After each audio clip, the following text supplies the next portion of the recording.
Hello students, welcome again for revision lecture of compounds containing nitrogen. compounds containing nitrogen में हम लोग reactions of amines जो है वो पढ़ रहे थे. reactions of amines में लास्ट में हॉफमन्स एग्जॉस्टिव अल्काइलेशन जो है वो पढ़ा था. हमने एक पर्टिकुलर नोट पे ये पर्टिकुलर लेक्चर ख़त्म किया था. प्राइमरी अल्काइल हैलाइड्स जो होते हैं वो मतलब अगर आपको इस तरीके से करना है कि अमाइन है, अमाइन का कन्वर्जन आपको टेट्रा अल्काइल अमोनियम हैलाइड या जो भी आप उसे बोलते हो क्वाटरनरी अमोनियम सॉल्ट या क्वाटरनरी अमोनियम सॉल्ट में करना है तो अल्काइल हैलाइड के कितने मोल्स आपको यूज़ करने पड़ेंगे. प्राइमरी अमाइन के लिए अल्काइल हैलाइड के 3 मोल्स आपको यूज़ करने पड़ते हैं. ठीक है. उसके बाद अगर सेकेंडरी अमाइन है उसके लिए 2 moles of alkyl halides you have to use, and for the 3 degree amine you have to use only 1 mole of alkyl halide. That's it. यहाँ तक हमने हॉफमन्स एग्जॉस्टिव अल्काइलेशन जो है वो हमने कंप्लीट किया था. हॉफमन्स एग्जॉस्टिव अल्काइलेशन के बाद फिर से सीरीज़ में यहाँ पे हॉफमन के ही रिएक्शन है. एक है हॉफमन एलिमिनेशन और दूसरा है हॉफमन्स कार्बिलामाइन टेस्ट जिसे आइसोसाइनाइड टेस्ट भी कहा जाता है and very very important test. ठीक है. सो यहाँ पे पहले स्टार्ट करते हैं हम हॉफमन एलिमिनेशन में. हॉफमन एलिमिनेशन में क्या करना है, टेट्रा अल्काइल अमोनियम हैलाइड आपको लेना है. टेट्रा अल्काइल अमोनियम हैलाइड को आपको सिल्वर हाइड्रोक्साइड के साथ रिएक्ट करना है. सबसे पहली बात ये आप समझ लो कि सिल्वर हाइड्रोक्साइड जो होता है ना वो एज सच वहाँ पे हम बोल सकते हैं कि नहीं है. तो हम कैसे प्रिपेयर करते हैं उसको, Ag2O एंड वाटर उनके साथ हम प्रिपेयर करते हैं और वहाँ पे रिएक्शन में यूज़ करते हैं. वही हमने यहाँ पे किया है. So tetra alkyl ammonium halide, tetra alkyl nitrogen पे पॉजिटिव है, ये 3 अल्काइल ग्रुप्स अटैच्ड है और ये 4th वाला tetra alkyl ammonium halide I minus ये हैलाइड है. उसको हम रिएक्ट करने जा रहे हैं AgOH के साथ, सिल्वर हाइड्रोक्साइड के साथ. जो हमने कैसे प्रिपेयर किया है, यहाँ पे Ag2O एंड H2 जो है वो लेके हमने वो प्रिपेयर किया है. बेसिकली बहुत ही सिंपल रिएक्शन है. AgI जो है वो यहाँ पे आपको मिल जाएगा प्रेसिपिटेट के फॉर्म में, वो एक्चुअल में मिलता है और I की जगह पे जस्ट आपको OH माइनस जो है वो लगा देना है. तो ये बन जाता है tetra alkyl ammonium hydroxide. Tetra alkyl ammonium hydroxide वहाँ पे तैयार हो गया. तो टेट्रा अल्काइल अमोनियम हाइड्रोक्साइड या क्वाटरनरी अमोनियम हाइड्रोक्साइड जो है ये वाला प्रोडक्ट, उसको आपको क्या करना है, उसको आपको हीट करना है. हीट करने के बाद you will get alkyne. Alkyne आपको वहाँ पे मिलता है. वहाँ पे ये एक प्रोडक्ट आपको मिल रहा है. वहाँ पे मतलब आपका जो आप बोल सकते हो कि अमाइन वहाँ पे मिल रहा है और यहाँ पे H2. सो ये जो अल्कीन यहाँ पे मिलता है ना आपको, ये अल्कीन जो है लीस्ट सब्स्टिट्यूटेड अल्कीन जो है उसे मेजर प्रोडक्ट कहा जाता है. बीटा एलिमिनेशन यहाँ पे होगा. बीटा एलिमिनेशन से आपको अल्कीन मिलेगा और कौन सा अल्कीन वहाँ पे मेजर होगा, लीस्ट सब्स्टिट्यूटेड अल्कीन जो है वो मेजर प्रोडक्ट वहाँ पे होगा. This is basically Hofmann elimination process. तो हॉफमन एलिमिनेशन ये हमने यहाँ पे दिखाया. Next moving towards Hofmann's carbylamine test. Hofmann's carbylamine test और यू कैन से आइसोसाइनाइड. आप आइसोसाइनाइड भी बोल सकते हो और कार्बिल अमाइन भी बोल सकते हो. सबसे पहले तो ये आपको जानना चाहिए कि कार्बिल अमाइन और आइसोसाइनाइड ये जो सब्सटेंस होते हैं, कंपाउंड्स होते हैं, ये कंपाउंड्स जो होते हैं they are very very foul smelling compounds और सब्सटेंसेस. फाउल स्मेलिंग मतलब बहुत बैड स्मेल उनका आता है वहाँ पे. यहाँ पे सेकेंडरी और टर्शरी अमाइंस जो है ना वो इस पर्टिकुलर रिएक्शन को नहीं दिखाते. सेकेंडरी अमाइन, टर्शरी अमाइन में हॉफमन्स कार्बिलामाइन टेस्ट वहाँ पे नहीं हो सकते. What it means exactly, it means that secondary and tertiary amine जो होते हैं उनको 1 डिग्री अमाइन से अगर आपको सेपरेट करना है तो you have to use Hofmann carbylamine test. ठीक है. सो हमने पहले भी एक टेस्ट वहाँ पे देखी थी कि यहाँ पे एक है कि मतलब जैसे हमने देखा कि असाइलेशन ऑफ अमाइंस जो होता है कि असाइलेशन ऑफ अमाइंस जो है वो टर्शरी अमाइन नहीं कर सकते बिकॉज टर्शरी अमाइन में अल्फ़ा हाइड्रोजन का प्रेजेंस नहीं है.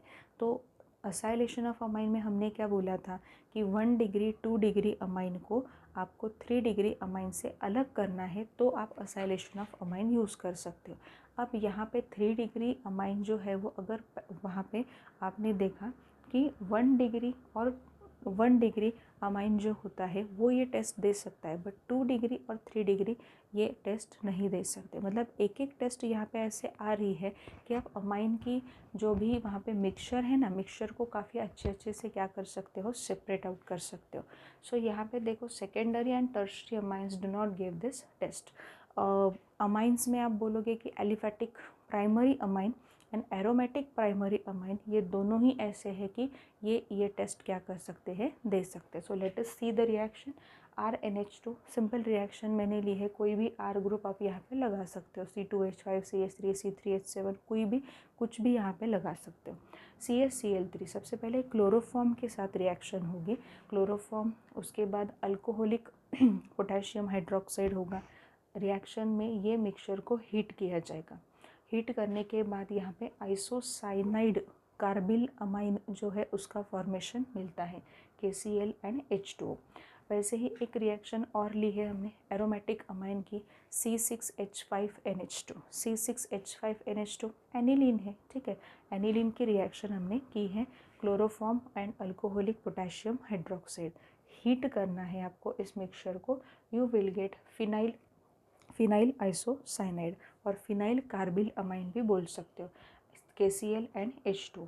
सो ये जो आइसोसाइनाइड यहाँ पे फॉर्म होते हैं, आइसोसाइनाइड जो होते हैं उनका स्मेल बहुत ही फाउल स्मेल होता है, तो वहाँ से पता चल सकता है कि दिया हुआ अमाइन जो है वो प्राइमरी अमाइन हो सकता है, because primary amine the only amine which gives this particular test. Secondary and tertiary amines जो होते हैं they do not give this test. So this is the very particular test which is called as Hoffman's carbylamine test, और you can say isocyanide test. अब carbylamine और isocyanide क्यों बोला होगा, ये आइसोसाइनाइड है, कार्बिल अमाइन भी इसी को कहा जाता है। NC बॉन्ड, मतलब यहाँ पे RNC, यहाँ पे ARNC, ये जो NC वहाँ पे बॉन्ड है ये आइसोसाइनाइड बॉन्ड है, उसे कार्बिल अमाइन भी वहाँ पे कहा जाता है। So it is very important to note that कि ये जो रिएक्शन हमने यहाँ पे अभी तक पढ़ी है, चाहे वो हॉफमन एग्जॉस्टिव अल्काइलेशन हो, चाहे वो हॉफमन एलिमिनेशन हो, चाहे वो हॉफमन्स आइसोसाइनाइड टेस्ट और यू कैन कार्बिलामाइन टेस्ट हो, सो ये तीनों भी सीरीज़ जो है वो काफ़ी इम्पॉर्टेंट है कि एग्जॉस्टिव अल्काइलेशन में क्या हो रहा है, एलिमिनेशन में क्या हो रहा है, एंड हॉफमन आइसोसाइनाइड टेस्ट हम किसके लिए यूज़ करते हैं। एटलीस्ट इतना याद रखो कि Hofmann isocyanide test, carbylamine test जो होती है, it is applied only for 1 degree amines. 1 degree amines only give this particular test. 2 degree and 3 degree amines do not give Hofmann's carbylamine test. So this is very important to know that जो भी ये Hoffman के series चल रहे हैं ना पिछले lecture से, ये हॉफमन के एक एक पॉइंट काफ़ी इंपॉर्टेंट होते हैं, कुछ भी वहाँ पे पूछा जा सकता है, बट एक है कि आपको कंफ्यूज नहीं होना है वहाँ पे, क्योंकि वहाँ पे क्या है, उनके एग्जॉस्टिव अल्काइलेशन भी है, उनका एलिमिनेशन भी है, वहाँ पे उन्होंने दिया हुआ है आइसोसाइनाइड टेस्ट भी है, तो you have to differentiate it, ठीक है, आपको डिफ्रेंशिएट करना पड़ेगा वहाँ पे। तो डिफ्रेंशिएट करने के बाद आप समझ जाओगे, जैसे अल्काइलेशन में क्या हो रहा है, अमाइन की रिएक्शन हो रही है अल्काइल हलाइड के साथ, एग्जॉस्टिव अल्काइलेशन है अल्काइल हलाइड के साथ, क्वाटरनरी अमोनियम सॉल्ट वहाँ पे फॉर्म हो रहा है। अब आगे आते हैं एलिमिनेशन में, अभी देखा हमने क्वाटरनरी अमोनियम सॉल्ट जो है, मतलब टेट्रा अल्काइल अमोनियम हलाइड जो है, उसकी रिएक्शन सिल्वर हाइड्रोक्साइड के साथ करनी है। सिल्वर हाइड्रोक्साइड कैसे मिलता है, Ag2O एंड H2O के प्रेजेंस में सिल्वर हाइड्रोक्साइड मिलता है। तो जो क्वाटरनरी अमोनियम हाइड्रोक्साइड फॉर्म हुआ है उसको हीट करना है, उसको हीट करने के बाद बीटा एलिमिनेशन होगा, बीटा एलिमिनेशन के बाद you will get alkene, and कौन सा अल्कीन आपको मेजर प्रोडक्ट लेना है, least substituted alkene is taken as a major product. So this is the way how you can memorise और रिमेंबर द रिएक्शंस। रिकॉल करने के भी बहुत से तरीके होते हैं रिएक्शंस को रिकॉल करने के। सो ये याद रखो, हॉफमन हॉफमन हॉफमन हर जगह पे आ रहा है, तो कंफ्यूज नहीं होना है आपको। कहीं वो एलिमिनेशन दिखाता है, कहीं वो एग्जॉस्टिव अल्काइलेशन दिखा रहा है, कहीं उन्होंने आइसोसाइनाइड टेस्ट दी है। ये तो काफ़ी इंपॉर्टेंट है, याद रखना। आइसोसाइनाइड टेस्ट होती कहाँ पे है? सिर्फ प्राइमरी अमाइंस में, सेकेंडरी टर्शरी में होती नहीं है। तो ये जो बेसिकली है ये याद रखना काफ़ी आसान होगा। Now let us move towards a very important test, very a weighting topic of the compounds containing nitrogen, Hinsberg's test. Hinsberg's test जो है वो हमें अब पढ़नी है। काफ़ी अच्छे से आपको ध्यान देना पड़ेगा कि हिंसबर्ग्स टेस्ट एग्जैक्टली क्या है, कहाँ पे हम यूज़ करते हैं। Now moving towards Hinsberg test. Hinsberg test means what exactly? Reaction of amine with benzene sulfonyl chloride. Benzene sulphonyl chloride याद वैसे ही रखो, वैसे स्ट्रक्चर भी काफ़ी अच्छे से याद रहता है। बेंजीन सल्फोनिल क्लोराइड का स्ट्रक्चर, बेंजीन ने निकालनी है SO2Cl, ठीक है। बेंजीन सल्फोनिल क्लोराइड के साथ रिएक्शन। बेसिकली इस जो भी रिएक्शन के पीछे जो भी लॉजिक है वो पहले समझने की कोशिश करो। Primary amine and secondary amine जो होते हैं वो यहाँ पे बेंजीन सल्फोनिल क्लोराइड के साथ रिएक्शन करते हैं, ठीक है। बट टर्शरी अमाइन जो है वो बेंजीन सल्फोनिल क्लोराइड के साथ रिएक्शन करता ही नहीं है, ठीक है।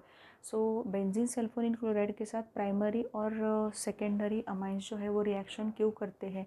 बिकॉज प्राइमरी अमाइंस जो होते हैं उसमें 2 हाइड्रोजन है, रिप्लेसेबल 2 हाइड्रोजन है। सेकेंडरी अमाइंस जो होते हैं उसमें रिप्लेसेबल 1 हाइड्रोजन है। But when you come to tertiary amine में there is no hydrogen directly attached to nitrogen. So nitrogen के साथ कोई भी हाइड्रोजन अटैच्ड नहीं है। सो इसलिए tertiary amine benzene sulphonyl chloride के साथ रिएक्शन नहीं दिखाते।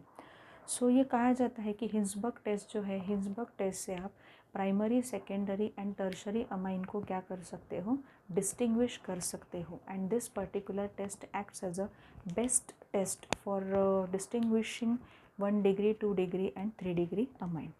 बेंजीन सल्फोनिल क्लोराइड हम यहाँ पे ले रहे हैं, but nowadays paratoluene sulphonyl chloride जो है ये कंपाउंड इस जगह पे हम यूज़ करते हैं। पैराटोल्यूइन सल्फोनिल क्लोराइड इस तरीके का एक कंपाउंड है, वो बेंजीन सल्फोनिल क्लोराइड के प्लेस पे यूज़ होता है।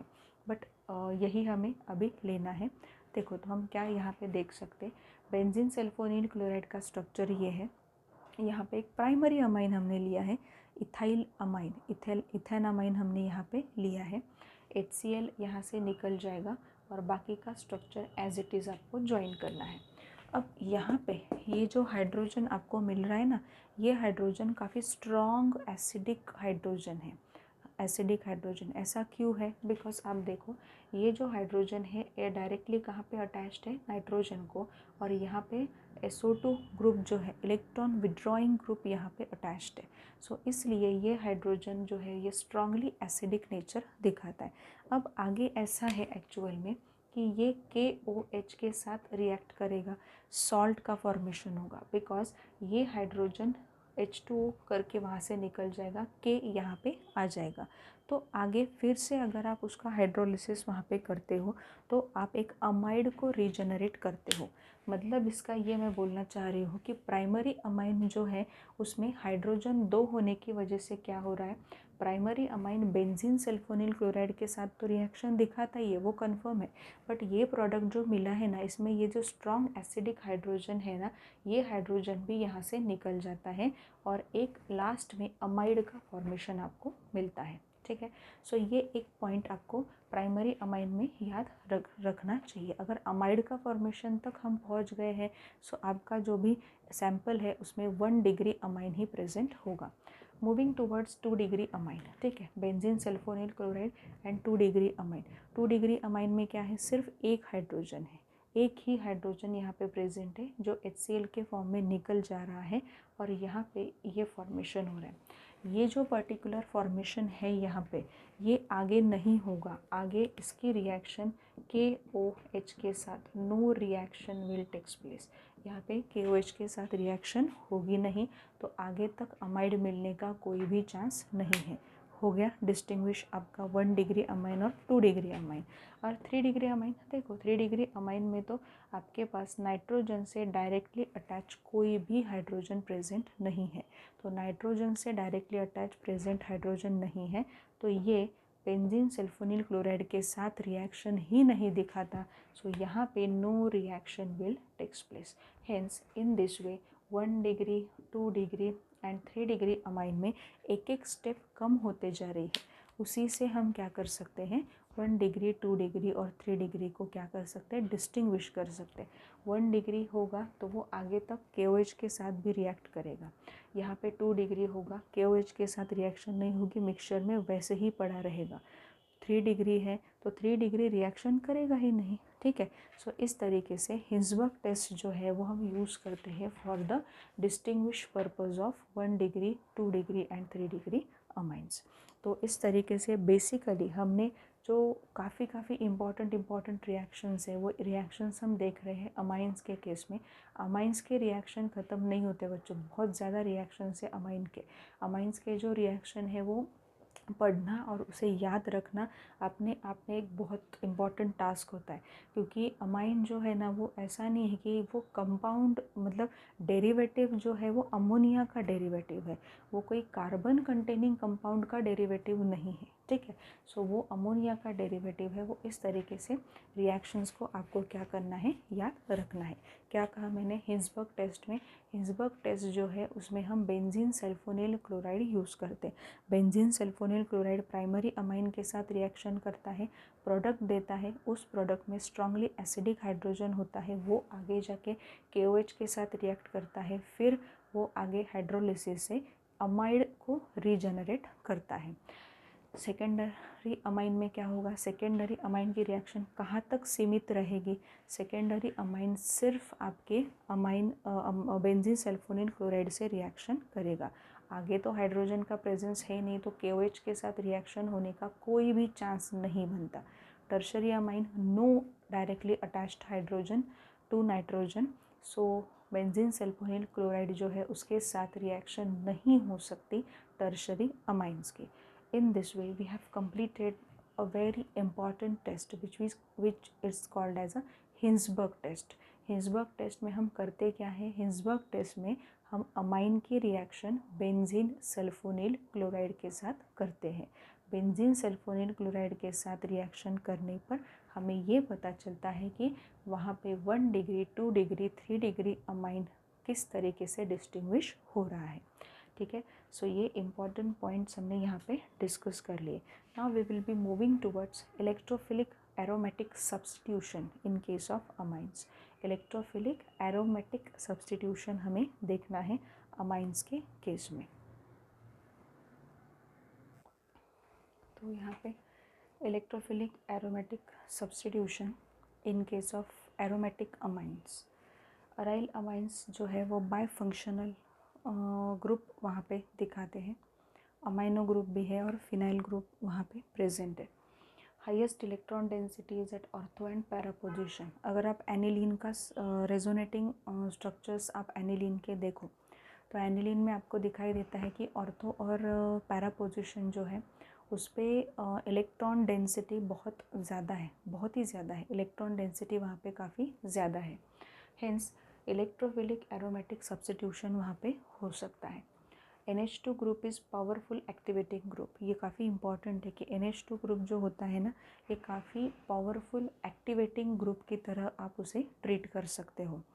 यहाँ ये है कि मोनो ब्रोमो या मतलब मोनो हेलो स्टेज पे ये पर्टिकुलर रिएक्शन जो है, मतलब जैसे ब्रोमिनेशन, नाइट्रेशन को रोकना बहुत मुश्किल होता है, इसलिए ये किया जाता है। बाद में मैं बता रही हूँ आपको। To prepare mono substituted product acetylation can be done. मतलब पहले ये जो एनिलीन है, एनिलीन को पहले एसिटिक अनहाइड्राइड के साथ रिएक्ट किया जाता है। एसिटिक अनहाइड्राइड के साथ जैसे ही रिएक्ट होगा तो वो एसिटानिलाइड फॉर्म करेगा, फिर आप उसका ब्रोमिनेशन करो तो ब्रोमिनेशन आपको पैरा पोजिशन पे मिलेगा। उसके बाद आप उसको हाइड्रोलाइज करो तो हाइड्रोलाइज करने के बाद आपको आपका NH2 वापस मिल जाएगा। इस तरीके से आपको करना पड़ता है, बिकॉज़ अगर आपने इसी के साथ मतलब एनिलीन के साथ ही ब्रोमिनेशन नाइट्रेशन किया तो एक ही पर्टिकुलर स्ट्रक्चर में 2, 4, 6 पोजीशन पे आपका इलेक्ट्रोफाइल आके अटैच हो सकता है। मोनो ब्रोमो या मोनो हेलो या मोनो नाइट्रो कंपाउंड अगर आपको चाहिए वहाँ पे, तो सबसे पहले क्या करना पड़ेगा, आपको एनिलीन का एसिटाइलेशन करना पड़ेगा। एनिलीन को आपको एसिटिक अनहाइड्राइड के साथ रिएक्ट करना होगा, सो दैट नाइट्रोजन के ऊपर जो लोन पेयर है ना, वो lone pair directly benzene ring में नहीं जा सकते। वो कहाँ पे आपको रेजोनेंस करके दिखाएंगे, वो C+O NH यहाँ पे रेजोनेंस आपको दिखाई देगा। सो नाइट्रोजन के ऊपर जो भी लोन पेयर है उनको बिजी करने के लिए, उनको वहाँ पे और बेंजीन रिंग के तरफ नहीं जाने के लिए आपको क्या करना पड़ेगा, पहले एनिलीन का एसिटाइलेशन करना पड़ेगा। मतलब एनिलीन को एसेटिक अनहाइड्राइड के साथ रिएक्ट करना होगा। सबसे पहले ये देखो कि ब्रोमिनेशन अगर हमने किया तो क्या मिलेगा हमें। ब्रोमिनेशन हमने अगर किया ब्रोमीन वाटर के साथ, सिंपल है, तो 2,4,6 ट्राई ब्रोमो एनिलीन आपको प्रोडक्ट मिलेगा, जो वाइट कलर का पीपीटी वहाँ पे फॉर्म होगा। बट अगर आपको मोनोब्रोमो एक ही पर्टिकुलर पोजीशन पे क्या चाहिए, आपको ये चाहिए कि ये सपोज एनिलीन है, ठीक है, एनिलीन को आप एसेटिक अनहाइड्राइड के साथ रिएक्ट कर रहे हो, तो क्या होगा, प्रोडक्ट में आपको क्या मिलता है, यहाँ पे आपको कुछ ऐसा मिलेगा, NH है, C+O CH3। अब ये नाइट्रोजन के ऊपर अभी भी लोन पेयर प्रेजेंट है, बट ये लोन पेयर यहाँ जाएंगे, इस तरीके से यहाँ जाएंगे, यहाँ नहीं आएंगे, सो दैट अब यहाँ पे आप ब्रोमिनेशन करो। ब्रोमिनेशन करने के बाद क्या होगा, ब्रोमिनेशन करने के बाद NH C+O CH3 यहाँ पे Br, और यहाँ पे करो हाइड्रोलिसिस। हाइड्रोलिसिस करने पर आपको आपका जो एनिलीन है वो एनिलीन यहाँ पे पूरा वापस वहाँ पे मिल जाता है, और CH3COOH करके प्रोडक्ट भी मिलेगा। अब यहाँ पे हर ये जो रिएक्शन है ये होती है इन presence of pyridine. Pyridine strong base, ठीक है, स्ट्रॉन्ग बेस है, तो वो स्ट्रॉन्ग बेस क्यों यूज़ होता है, ये जो पर्टिकुलर एसिटिक एसिड यहाँ पे लास्ट स्टेज में फॉर्म हो रहा है, वो एसिटिक एसिड जो है वो बीच में फिर से इंटरफेयर ना करे, वो एसिटिक एसिड को न्यूट्रलाइज करने के लिए पेरिडीन हम इस्तेमाल करते हैं। सो बेसिकली बोलने का मतलब ये है कि चाहे आप वहाँ पे अराइल अमाइन में अगर आप ब्रोमिनेशन करने की कोशिश करो, तो डायरेक्टली ब्रोमिनेशन अगर आप करोगे तो वहाँ पे 2, 4, 6 पोजीशन पे इलेक्ट्रोफाइल अटैच मिलेगा।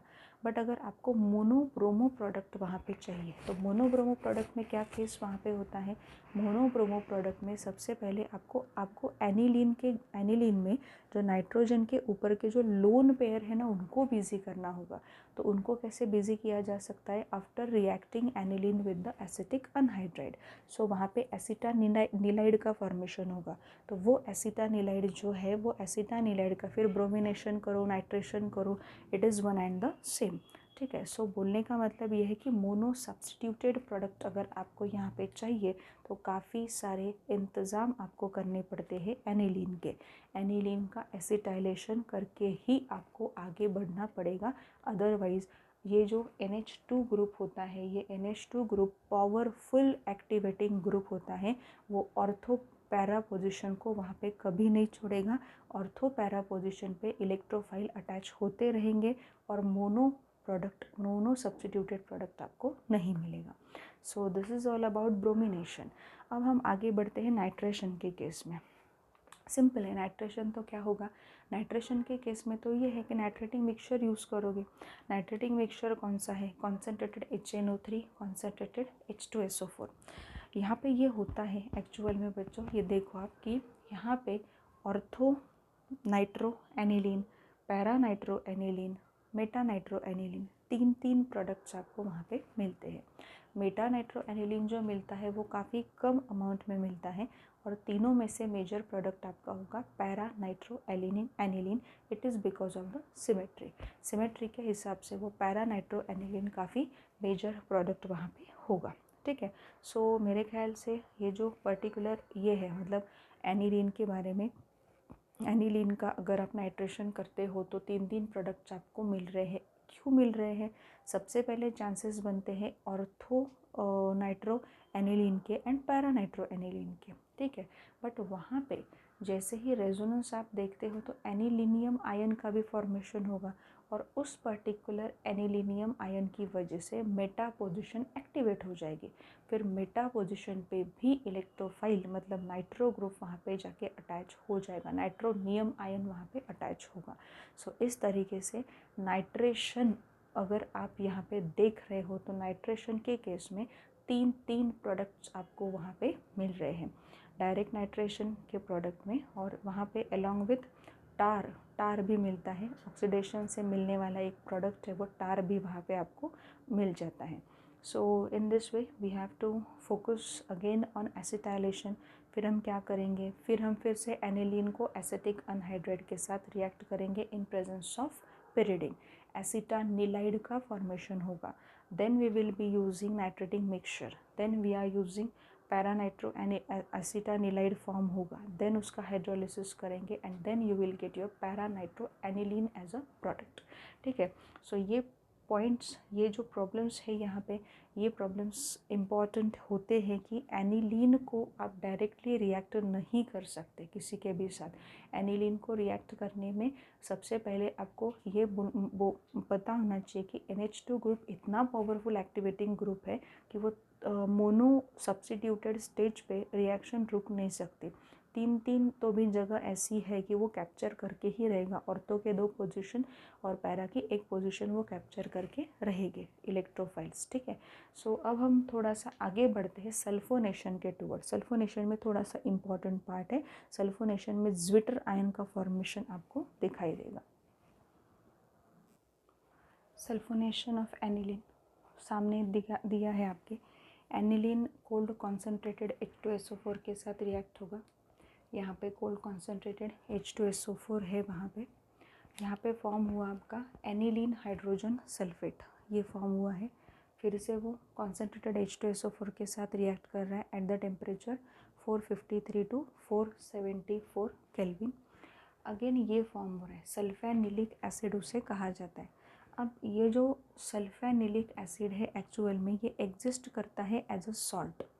क्यों एग्जिस्ट कर रहा है एज अ सॉल्ट, देखो it is a kind of rearrangement you can से। तो ये हाइड्रोजन यहाँ जाएगा NH3+, नाइट्रोजन के ऊपर लोन पेयर होते हैं और ये जो हाइड्रोजन है ये यहाँ से निकलना चाहते हैं, एसिडिक हाइड्रोजन है। तो यहाँ पे NH3+ होगा, यहाँ पे SO3- होगा एंड ये जो पर्टिकुलर आयन यहाँ पे फॉर्म हुआ है, this ion is nothing but zwitter ion, जिसे बाइपोलर आयन भी कहा जाता है। बाइपोलर आयन मतलब पोल्स, 2 पोल्स आपको वहाँ पे मिल रहे हैं, एक पॉजिटिव पोल है एक नेगेटिव पोल है एक ही मॉलिक्यूल में। आपको जब ऐसे मिलता है ना पॉजिटिव और नेगेटिव पोल एक ही पर्टिकुलर मॉलिक्यूल में, तो वो पर्टिकुलर मॉलिक्यूल जो होता है उसे आयन, एक्चुअल में आयन कहा जाएगा। सॉल्ट है ये एक तरीके का। Basically this is the sulphanilic acid. Sulphanilic acid में रीअरेंजमेंट हो गई है नाइट्रोजन के लोन पेयर की वजह से and hence it forms a zwitter ion. Zwitter ion का फॉर्मेशन उसने वहाँ पे किया है। तो this is all about the zwitter ion. So ये रिएक्शंस जो है एक्चुअल में हमने कंप्लीट कर लिए हैं। जो रिएक्शंस थे अमाइंस के रिएक्शंस हमने कंप्लीट किए। तो उसके बाद अमाइन के रिएक्शन के बाद हम जाएंगे preparation methods of diazonium salt. Diazonium salts जो होते हैं उनके प्रिपरेशन मेथड्स हम लोग अब पढ़ने वाले। तो आगे के लेक्चर में ये जो टॉपिक है बेसिकली ये आपका अमाइंस का टॉपिक जो है वो कंप्लीट हो जाएगा। अमाइंस के टॉपिक के बाद मैं सिर्फ आपको इतना ही बताना चाहती हूँ कि सब टॉपिक्स हमारे कवर अप हो चुके हैं अमाइन मतलब कंपाउंड्स कंटेनिंग नाइट्रोजन के बाद। केमिस्ट्री इन एवरीडे लाइफ में जस्ट मैं आपको दे दूँगी कि कौन कौन से पॉइंट्स इंपॉर्टेंट है। नेक्स्ट लेक्चर में जब भी बैठोगे सामने तो प्लीज़ वहाँ पे टेक्स्ट बुक थोड़ा सा आपके सामने होना चाहिए। हम स्टार्ट कर देंगे वहाँ पे मैं बोल दूँगी आपको कि वहाँ पे नोट डाउन करो। केमिस्ट्री इन एवरीडे लाइफ में अभी भी बोल सकती हूँ कि वहाँ पे डेफिनेशंस इंपॉर्टेंट है और कुछ स्ट्रक्चर्स है ऐसे कि जो स्ट्रक्चर्स इंपॉर्टेंट है जिस पे क्वेश्चंस वहाँ पे पूछे जाते हैं। सो बेसिक से जो भी मेन एक्चुअल में टॉपिक्स है वो हमने कवर अप कर लिए हैं। ये जो मेन टॉपिक्स कवर अप हो चुके हैं यही हमारे लिए काफ़ी इम्पॉर्टेंट है, because chemistry in everyday life से मुश्किल से सवाल एक तो भी सवाल वहाँ पे पूछा जाता है, और वो सवाल ऐसा होता है एक्चुअल में 1-2 सवाल कि वहाँ पे आपको कौन सा सवाल दिया जाएगा ये गेस कोई भी नहीं कर सकता। सो ऑल थ्योरेटिकल पोर्शन है वो रीडिंग करना पड़ेगा, आपको बहुत सा रीडिंग करना पड़ेगा। बट उसमें मैं आपको एक चीज़ बता रही हूँ कि at least try to learn the definitions of the particular topic जो है उसके जो भी डेफिनेशंस वहाँ पे गिवन है वो टॉपिक में जो डेफिनेशन है वो आप वहाँ पे लर्न करने की कोशिश करो। रीडिंग का पार्ट है वो वहाँ पे कुछ भी ज़्यादा उसमें नहीं है। तो मेन टॉपिक्स मैंने अब आपके कवर कर लिए हैं। नेक्स्ट लेक्चर में कंपाउंड्स कंटेनिंग नाइट्रोजन ख़त्म हो जाएगा, फिर हमारे सभी टॉपिक्स जो है वो रिवाइज़ करके ख़त्म हो जाएंगे। उसके बाद मैं स्टार्ट करूँगी हैलोजन डेरिवेटिव्स, एक फ्लो में फास्ट में हम लोग क्या करेंगे, रिवाइज़ करेंगे।